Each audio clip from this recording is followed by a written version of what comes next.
네, 김정은 위원장이 여동생 김여정을 통해서 남북 정상회담을 제안하면서 얼어붙었던 남북 관계에 훈풍이 불고 있습니다. 하지만 남북 정상회담이 성사되기까지는 난제가 적지 않을 것으로 보이는데요. 네, 차두현 아산정책연구원 객원연구위원, 이물출 경남대 극동문제연구소 교수와 함께 관련 소식 자세히 이야기 나눠보도록 하겠습니다. 네, 두 분 어서 오십시오. 어서 오세요. 네, 안녕하십니까? 안녕하십니까?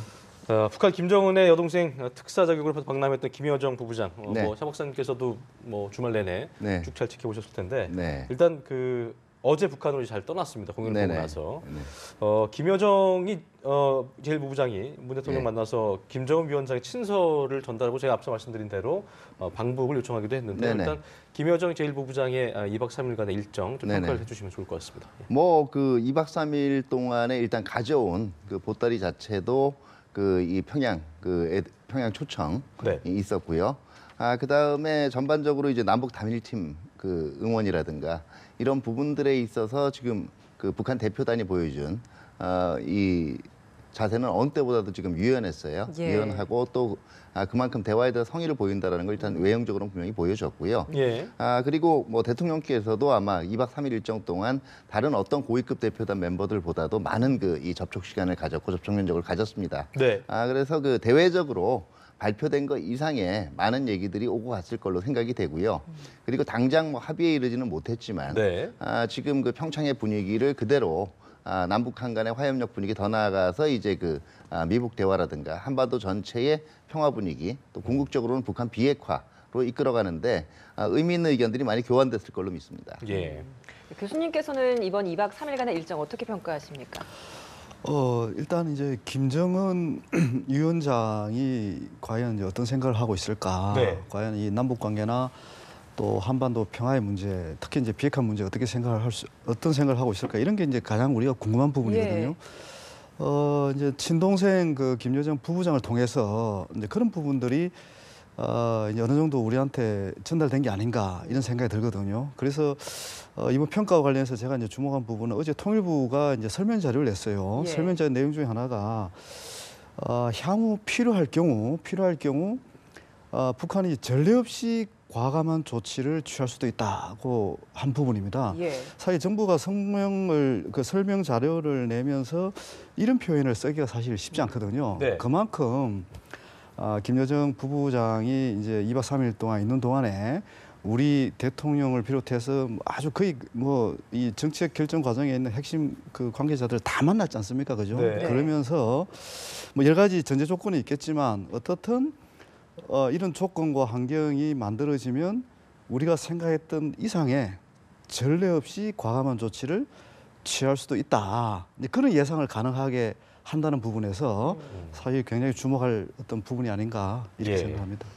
네, 이렇게 북한 측 고위급 인사가 예상치 못한 많은 대화 성의를 보여왔고 이런 네네. 메시지를 보냈기 때문에 이제 우리도 답례 형식으로 어떠한 방안을 마련할 것인가가 이제 남은 숙제가 될 것 같습니다. 아무래도 특사 파견이 가장 유력한 방안으로 거론되고 있는데 어떻게 보십니까? 그렇죠. 뭐 과거에는 시기상조라는 얘기도 나왔습니다만 이제 일단 이 특사가 방안을 했으니까 우리도 거기에 대해서 답방을 하는 형식을 고려를 해야 될 건데 크게 시기는 한 두 가지로 나눠볼 수 있을 것 같아요.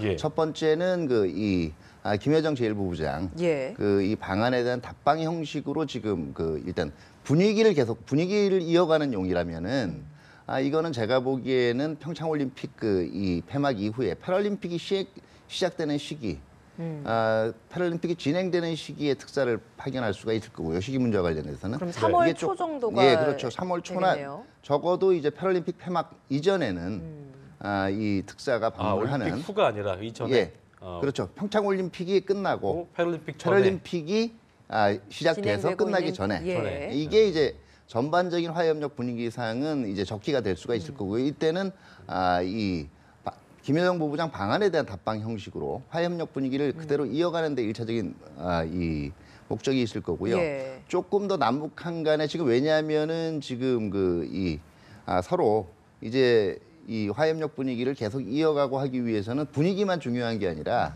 양측의 조치들이 교환돼야 될 거거든요. 그런데 이 조치들에는 남북한 간뿐만 아니라 한미 간에 걸려 있는 이슈들도 있어요. 예. 네. 여기에 대해서 어느 정도 협의를 해보고 그다음에 정말 구체적인 어떤 조치들에 대한 협력을 논의하기 위해서 특사가 파견되는 경우에는 이게 아무래도 시기가 패럴림픽 이후에 뭐 5월이나 이런 경우로 두 가지로 잡아볼 수가 있을 거고요. 어느 쪽이든 전략적인 판단에 따라 선택을 할 수가 있을 거고요. 네. 특사의 규모 같은 경우도 또 두 가지 대안이 가능해요. 첫 번째는 이제 김여정 부부장, 뭐 어떻게 보면 이 김정은 위원장의 복심이라고 할 정도로 또 뭐 이 혈육 관계니까요. 신뢰가 두텁죠. 예. 그리고 어떻게 보면 정치적 공동 운명체입니다. 그런 면에서 우리 쪽에서도 대통령께서 가장 신뢰하는 그다음에 그동안 북한과 상대적으로 접촉 면적이 넓었던 이런 인물들을 중심으로 특사를 뽑을 수도 있을 거고요. 예. 두 번째는 다른 측면에서는 이제 북한 같은 경우에는 이제 수령제니까요. 지금 김정은 위원장 자체는 수령이라는 표현을 안 쓰고 있지만 그 선대 때문에 수령제이기 때문에 결과적으로 최측근 인사를 보내는 것이 하나의 체제의 상징이었단 말이에요. 예. 우리도 거기에 대해서 남북 화해협력 분위기를 이어가지만 우리의 아이덴티티라는 면에서는 결국 우리는 다원주의 사회 아니겠습니까? 다원성이 보장된 사회이고 그리고 무엇보다도 그 행정부와 국회가 서로 이제 협력과 견제를 이어가는 관계고요. 예. 국회와의 협의를 통해서 어떻게 보면 범국민 특사와 같은 예. 형태의 아무래도 뭐 국회와 의견을 조정을 해도 또 그만큼 현 정부의 정책 기조를 잘 알고 신뢰를 받는 인사가 갈 수밖에 없습니다만은 항징성의 의미에서는 그런 방안도 생각을 해볼 수가 있겠죠. 이 두 가지의 조합에 따라서 다양한 특사 방안이 나올 수 있다고 봅니다. 예. 말씀 나온 김에 좀 여쭤보고 싶은 부분이 이제 얘기하신 대로 지금 측근이라든가 거기가 또 이제 수령제이기 때문에 최측근 인사가 갈 수 있다. 이전 과거 사례를 살펴보자면 2000년과 2007년 모두 임동원, 김만복 당시 국정원장이 파견됐었는데요. 그렇다면 뭐 서훈 국정원장도 어떤 하원평에 오를 수 있겠고 어떤 인물이 어떤 식으로 선정이 돼서 가야 된다고 좀 보고 계십니까? 일단 이 특사를 파견할 목적은 네. 남북 관계가 이제 아주 교착되어 있고 경색되어 있을 때 이거 돌파구를 열기 위해서 이제 최고 지도자의 그 메시지 의중을 가지고 이제 상대방한테 가서 상대방 지도자를 만나서 이제 어떻게 보면 물꼬를 터자는 예. 그런 중요한 얘기들 하는 건데요. 이번에는 이제 지금 어떻든 김여정 부부장이 그 방남을 하는 바람에 어느 정도 최고 지도자 간의 간접 대화는 이루어진 겁니다. 네. 중요한 것은 이제 목표는 지금 어떻든 비핵화와 관련해서 북한이 그 특히 이제 김정은 위원장이 뭔가 이제 중대한 결단을 할 수 있는 그걸 설득할 수 있는 인물이 가야 되는 거거든요. 이번에 의제는 명확한 겁니다. 일반적인 남북관계 개선보다는 김정은 위원장이 비핵화와 관련된 의미 있는 결단을 할 수 있도록 설득할 수 있는 인물이 가는 게 가장 적절하겠죠. 예. 이제 그런 부분과 관련해서는 기존에 그 북쪽하고 이제 계속 그 대화를 하면서 이 교감을 해온 조명경 통일부 장관이라든지 그리고 또 이제 서훈 국정원장도 상당히 역할을 할 수 있을 겁니다. 그 제가 이번에 볼 때는 한 사람이 가는 게 아니라 네. 아마 이렇게 김정은 위원장을 만나서 종합적으로 입체적으로 설명하면서 설득할 수 있는 인물들이 갈 가능성이 굉장히 높습니다. 지금 볼 때는 이제 결국 조명균 통일부 장관이나 이제 그 서훈 원장 국정원장이 갈 가능성이 높은데 여기 또 중요한 것은 이 두 사람은 과거에 이미 정상회담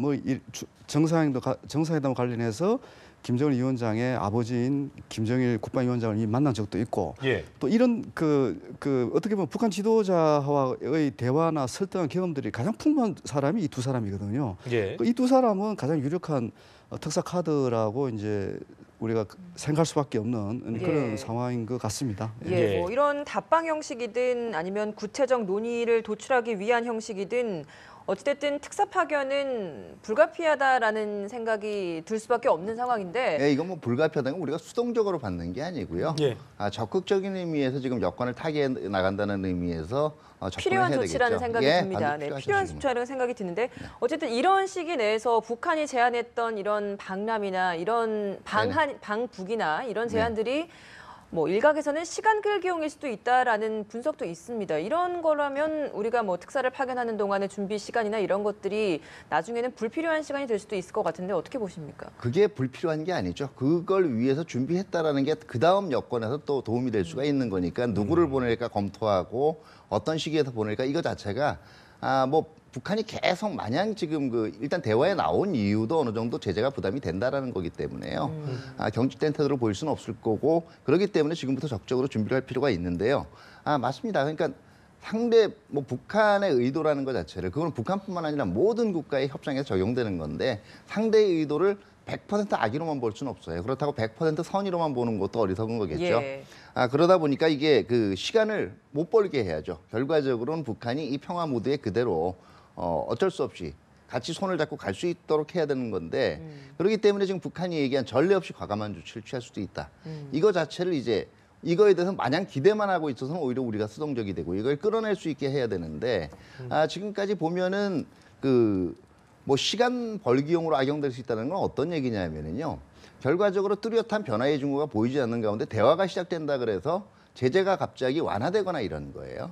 근데 지금 그동안 대통령께서도 그렇고 얼마 전에 이제 펜스 부통령하고의 그 이 회담에서도 결국 대화가 지금 시작되는 것 자체는 매우 긍정적이고 또 대화를 적극적으로 지지하지만 북한의 비핵화 성의가 있을 때까지는 비핵화 조치가 있을 때까지는 제재는 계속 된다는 원칙에 예.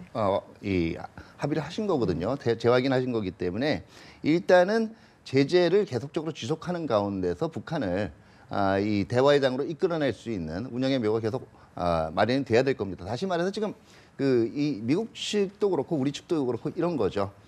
원래 원칙은 결국은 북한이 비핵화를 하기 전까지는 제재는 계속 된다라는 거지만 이제 미국은 지금 방점을 찍고 있는 게 제재고요. 예. 우리는 대화거든요. 예. 이걸 가지고 계속적으로 문을 두드려야죠. 그래서 좀 여쭤보고 싶은 게 문재인 대통령도 그 미국의 입장과 또 우리의 입장을 잘 믹스를 해야 될 것이고 거기서 네네. 아까 말씀하신 운영의 묘라는 것이 나와야 될 텐데 이런 말을 하셨죠. 그러니까 문 대통령 입장에서는 김정은 위원장이 편한 시간에 북을 방문해 달라.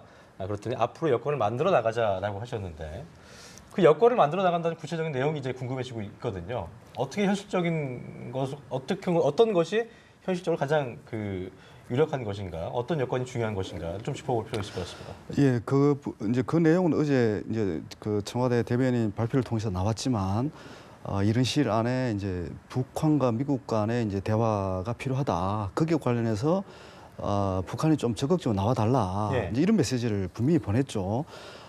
불과 며칠 전만 해도 이제 그 고위급 대표단이 방문하기 전에 북한의 외무성의 국장이 우리는 미국에 대해서 대화를 구걸하지 않겠다고 얘기를 했잖아요. 예. 이제 그러면서 이제 북미 간의 접촉이 지금 안 이루어지고 있는데 우리 정부 입장은 이제 분명한 거죠. 어떻든 북한이 미국하고 대화를 해야 여건이 만들어지는 거고 이 여건에 따라서 남북 정상회담의 시기가 결정될 수 있다. 네. 이런 신호를 이제 북한 쪽에는 명확하게 보낸 겁니다.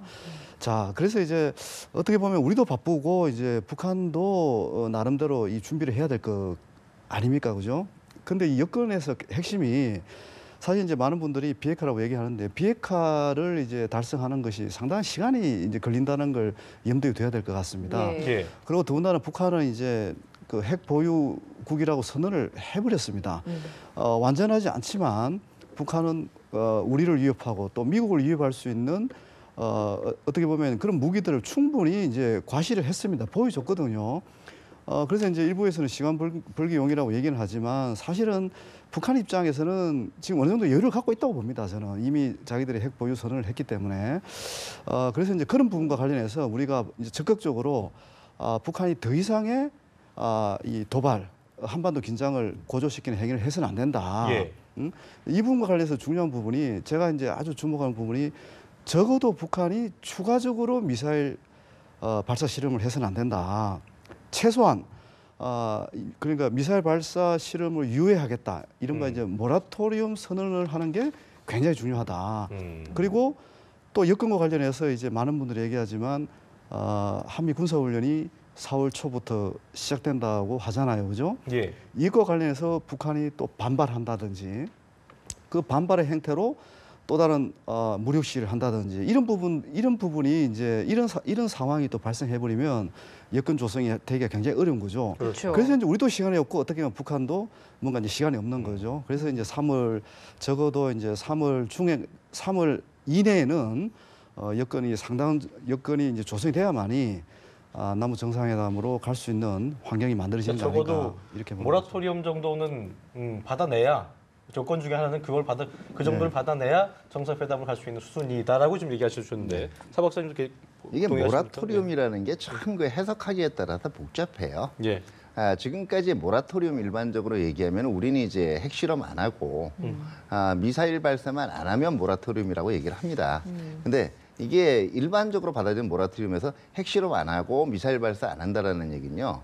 개발 징후도 포착되지 않는다라는 거예요. 그러니까 지금 있는 거에서 성능을 향상시키는 신형 엔진 실험이라든가 이런 거 자체가 포착되지 않는다라는 걸 자체를 아예 안 하는 것. 넓혀 예. 나갈 때는 결과적으로는 왜냐하면은 지금 이미 실험은 다 해놓은 상태에서 내부적으로 새로운 그 이 뭐 엔진을 개발한다든가 이런 조치가 있을 수가 있기 때문에요. 일단 어디까지를 모라토리움으로 볼 거냐. 이거는 지금 한미 간에 합의가 있어야 될 거예요. 그다음에 이 모라토리움만 있으면 곧바로 대화에 돌입할 거냐 아니면은 지금 얘기한 개발도 안 한다는 건 동결이거든요. 동결하고 모라토리움이 되는 상황에 돌입할 거냐 여기에 대해서는 분명한 합의가 있어야 될 걸로 생각이 되고요. 예. 더 중요한 것은 지금 한미가 결과적으로는 지향하는 면이 똑같이 가고 있나를 한번 맞춰봐야 돼요. 그러니까 지금까지는 지금 어떻게 보면은 그 한미 간의 굿캅 배드캅 게임을 했다라고 얘기를 하거든요. 실제로 양상은 또 그렇게 돼버렸어요. 예. 미국 쪽이 좀 압박을 강하게 가해주고 그 여지에서 그 이면에서 한국이 또 이 남북한 간의 대화의 끈을 이어나가고 하는 건데 이 굿캅 배드캅 게임이 성공을 하려면 가장 큰 조건이 뭔지 아세요? 뭡니까? 굿캅하고 배드캅하고 서로 믿어야 돼요. 같은 편이라는 인식이 있어야 된다는 거죠. 예. 그러니까 굿캅이 만약에 저 친구 딴 생각 품고 있는 거 아니야 하는 생각을 하거나 아니면 배드캅 쪽에서 배드캅 역할을 맡고 있는 쪽에서 저 혹시 동화돼 버린 거 아니야? 이런 생각을 해버리면 문제가 된다라는 거죠. 그렇기 때문에 이제 지금까지는 한미 간에 굉장히 적절한 역할 분담을 해왔다고 봐요. 예. 이게 지속적으로도 유지되는 것이 가장 큰 관건이라고 봅니다. 그렇군요. 아무래도 이제 한미 간의 지향점을 갖게 하고 그 둘 간의 신뢰를 그렇죠. 가장 깨트리지 않는 게 무엇보다 중요한 것 같은데 이 틈새를 파고들고 있는 게 지금 북한의 이런 대화 전략이라는 생각이 들거든요. 여기에서 좀 우리 정부가 어떤 중심을 잘 잡고 있어야 하는지 좀 짚어주시죠. 사실 이 부분은 이제 그 우리 정부가 잘 인식하고 있는 것 같습니다. 기본적으로 두 가지 이제 핵심 인식을 하고 있는 것 같은데요. 그러니까 정상회담을 포함해서 남북 관계가 되돌릴 수 없는 방식으로 발전하기 위해서는 확건 두 가지 원칙. 그러니까 한미 간의 공조가 명확하게 이루어져야 된다. 그리고 국민들의 동의가 있어야 된다. 예. 이 부분에 대해서는 확고한 것 같습니다. 그래서 이제 많은 분들이 그 북한이 이렇게 나오는 게 이제 한미 간의 이간질 일이 아니냐고 얘기를 하는데 사실 북한 입장에서도 한국과 미국 간에 이렇게 공조가 잘 이루어지지 않으면 남북 관계 개선에도 자기들이 원하는 걸 얻기가 굉장히 어렵다는 것을 잘 압니다. 그 과거에도 이제 그런 시도를 했었죠. 예. 그러니까 어떤 식으로든 우리 한국 정부하고 잘 지내서 신뢰를 구축해서 한국 정부가 자신들이 지금 설득하지 못하는 미국을 설득해서 어떻게 보면 이제 그 북미 대화 조건이라든지 예. 또는 비핵화 조건을 우리 정부가 좀 낮춰달라, 미국을 좀 설득해달라 이런 신호를 보내고 있다고 보는 게 보다 정확한 저는 그 평가라고 보거든요. 예. 예, 그런 맥락에서 한미 관계가 흔들린다 그렇게 보는 시각은 저는 아니라고 봅니다. 예. 보실 때 김정은 위원장 입장에서 네네. 비핵화를 하게 되려면 이러한 조건이 필요하다는 걸 만약에 예. 정상회담이라는 게 있게 된다면 네네. 그런 걸 그러니까 그런 의지를 보일까요? 그러니까 그 의지에 대한 회의적인 시각도 있겠고 뭐 찬성하는 의견도 있고 네네. 긍정적인 의견도 있고 그 어떻게 보세요? 의지라는 건 항상 변하는 거예요. 결과적으로는 그때그때 이 상황에 처한 맞춰서. 여건에 따라 달라지는 거거든요. 사실 그 12월 때까지만 해도 핵무력 완성 북한이 외쳤고요. 그 이후에 결과적으로 우리가 핵 강국이니까 거기에 맞게 대우하기 전에는 예. 대화 안 하겠다라는 거 아니었어요? 예. 근데 지금 1월 달에 사실상 말은 평창 올림픽에 대한 이제 참가라고 얘기했지만 남북 대화 테이블에 복귀를 한 거거든요. 예. 북한도 여건에 따라서 자기 그 전략을 바꿀 수밖에 없어요. 그렇기 때문에 결국은 그 북한에 대해서 북한이 어느 정도 지금 이 변화의 기미를 보이고 있을 때 우리의 입장에서도 북한이 기존에 얘기하고 있던 그 이 대화 문턱들이 있어요. 핵보유국 인정해라. 이제 그 다음에 나오는 거는 제재 조기에 이제 좀 원래 핵보유국 인정하는 건 제재 전면 해제라는 거예요. 그다음에 제재 일부 해제해라. 이제 인도주의적인 예. 뭐 민생과 관련된 거 이런 얘기들이 나올 수가 있고요. 그다음에 이제 군사훈련 문제도 나올 수가 있는데 뭐 우리 입장에서는 처음에 얘기했던 원칙들 일단은 제재라는 게 두 가지 의미가 있거든요. 나쁜 행동에 대한 국제사회의 징벌의 의미가 있고요. 그러니까 이거는 효과랑 관계 없는 거예요. 네. 예. 두 번째는 실질적으로 북한의 마음을 돌리기 위한 하나의 수단인데요. 예. 그 두 번째 수단이 왜 첫 번째 수단은 일단 국제사회를 설득해 가야 돼요. 비록 그 전에 나쁜 행위를 했지만 지금 이렇게 변하고 있으니까 좀 한번 고려를 해야 된다. 두 번째는 이 제재의 폭이라든가 이거를 완화하는 속도 자체는 그동안의 다른 국가들의 전례도 있어요. 미이란 핵협상도 있고. 네. 이것들을 보고 너무 빠르거나 너무 늦지 않게 맞춰가야 될 건데 중요한 것은요. 지금 이게 정상회담 때 과연 논의될 시기냐. 가령 그러니까 지금 비핵화 조건을 가지고 정상회담에서 거기서 그러기에는 정상회담 시간이 너무 짧아요. 짧다. 예, 이게 일단은 제가 보기에는 그 특사가 먼저 지금 전반적으로 대북 특사가 파견이 된다면 대북 특사의 그 파견 시기를 전후해서 예. 지금 그 평창 올림픽을 위해서 개최가 됐던 남북 고위급 회담 또는 그와 이제 관련 나머지 후속 회담들이 굉장히 활발하게 열려줘야 됩니다. 그리고 이거를 특사 파견을 계기로 해서 대북 특사 파견을 계기로 해서 우리도 적극적으로 북한에 제안해야 돼요. 그리고 과연 이걸 받느냐 안 받느냐가 아까 얘기한 누구의 의도를 100% 악의로만 볼 수 없다 아니면 서준화만 볼 수 없다 이게 네. 시간 끌기용이냐 아니냐 하는 논쟁에 대해서 우리가 제대로 판단할 수 있는 잣대가 될 거예요. 그렇군요. 예, 알겠습니다.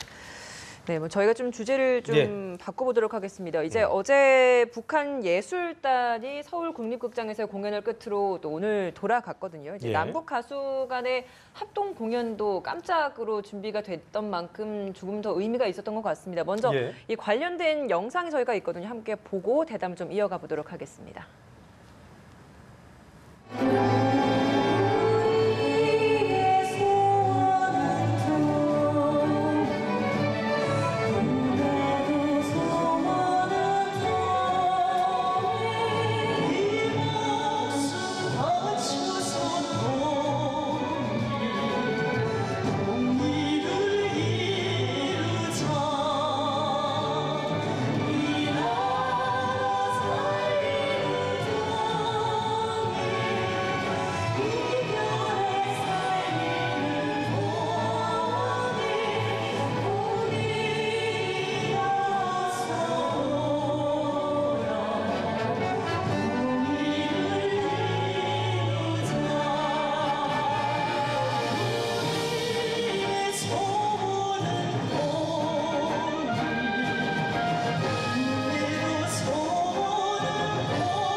네, 남북한 가수분들의 그 통일 노래 함께 부르는 장면 함께 보셨는데요. 뭐 정치적 이념이나 어떤 그런 걸 좀 해석을 떠나서요. 네. 저 장면만으로 상당히 좀 그 보기 좋은 것 같다는 생각이 들었고 어떻게 좀 보셨어요? 그게 남북 관계의 특성일 거예요. 예. 지금 제가 알고 있기로는 저 서현 씨가 거의 당일에 연락을 받아서 별 리허설이나 연습도 없이 왔는데 굉장히 호흡이 잘 맞지 않아요? 예. 이게 남북한 간에 같은 언어를 쓰고 어느 정도 정서적인 공감대가 있기 때문에 가능한 거예요. 본능적으로 예, 이루어지는. 생리적인 예. 공감대가 있기 때문에 저게 만약에 다른 국가하고 있으면 그 나라 언어를 안다라고 해도 저 감정이 나오기 힘들거든요. 그러니까 저런 걸 보더라도 이번 분위기 자체를 그대로 한 번 더 평화 분위기로 이어가야 된다라는 당위성이 예. 그대로 나오는 거죠.